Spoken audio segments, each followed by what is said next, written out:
Matapos ang pagkatalo ni Oki sa kamay ni Nagumo ay ngayon i-review na natin ang chapter 248 ng Sakamoto Days ay sa wakas masasaksanan natin ang mga sumunod na nangyari matapos ang eksenang to na kung saan ay matutunghayan nyo ang isa na namang panibagong bakbakan laban sa mga former order members at sa current new order. Kaya naman this is Mr. Mekan at huwag na natin matagalin pa. Let's go!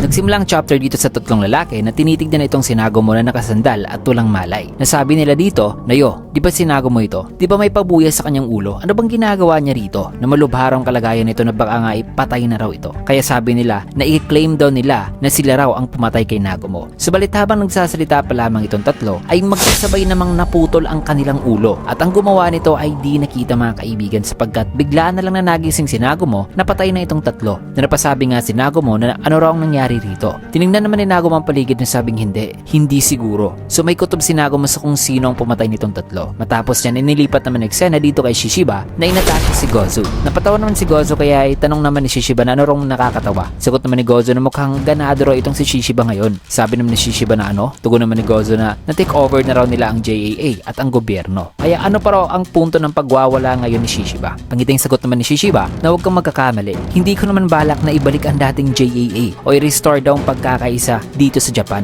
O may iba pa ba siyang motibo sa likod ng kanyang ginagawa ngayon? Sagot naman ni Gozu na kung ganun ay bakit tinataya pa raw nito ang buhay nito ngayon? Sagot naman ni Shishiba habang nagka-clash sila na kung may aatake raw sa kanya ay natural lang daw nagaganti siya na di pa ba raw yan sapat na rason kaya ginagawa niya ang lahat ng to? Tugon naman ni Gozu na sabing tigilan mo yung pag-aangas-angasan mo. Parehas lang naman tayo. Sagot naman ni Shishiba na paanong parehas? Sabay gumawa naman ng isang sipa si Shishiba na naiwasan ni Gozu na sabing hindi kasi ikaw yung tipo na ginaganahan daw sa paggawa ng mga bagay para sa sarili lang daw nito. Kaya sabi ni Shishiba na seryoso ka ba? Sa tingin mo ba ay naging assassin ako para makatulong sa ibang tao at gawing mas maganda ang mundong ito? Sagot naman ni Gozu na ewan ko lang. Kaya sabi naman ni Shishiba na bobo ka talaga. Mamatay ka. Kaya sabi naman ni Gozu na hindi. Ikaw ang mamatay. Sabay inatake na ni Shishiba gamit ang kuryente. Nagawa naman ni Shishibang makaiwas subalit nahawakan ni Gozu ang kanyang necktie na ngayon kanyang hinila para maatake ng ulo ni Shishiba. Subalit biglang bumilis ang kilos ni Shishiba at nagawang masugatan ng may bandang balikat ni Gozu. Nasabi naman sa isipan ni Gozu na ang bilis nun May kita naman na kasalukuyang kinuha ngayon ni Shishiba ang isang pako na nakapako sa poste. Na sa kanyang pagtanggal nito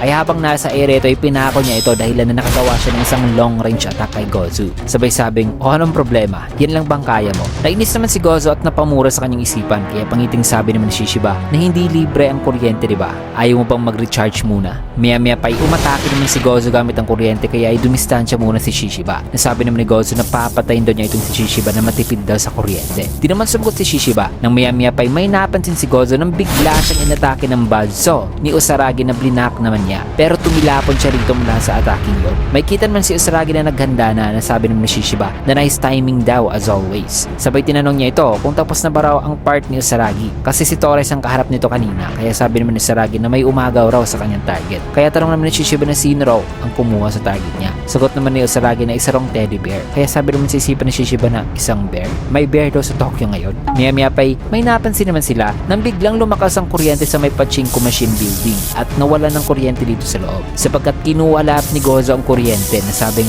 ang buong syudad ay nag-overflow daw ng kuryente. Kaya ay nakapag-charge na raw siya ngayon. Sabi naman dito ni Shishiba na sa tingin mo ba ay napaka-tricky mo nun yan? Magnanakaw ka ng enerhiya na parang parasite. Mumiti naman si Gozu na naghahanda na habang si Usaragi ay pinaandar na ngayon ang kanyang weapon. At dito na magkasabay na sumugod ang tatlo nang may kita si Shishiba na may seryoso ng mga mata habang si Gozu ay nakangiti lang. So grabe, mas tumitindi rin ang bakbakan dito kaya na may excited na ako sa susunod na mangyayari dito lalo na't may misteryosong karakter ring pumatay sa tatlong lalaki na di pa ini-reveal. Kaya dito mo natin tatapusin ang chapter mga kaibigan sa last panel na to. Kaya naman kung nagustuhan yung video, kinikat a like, comment, subscribe na rin for more videos like this. Maraming salamat and see you guys again on my next video.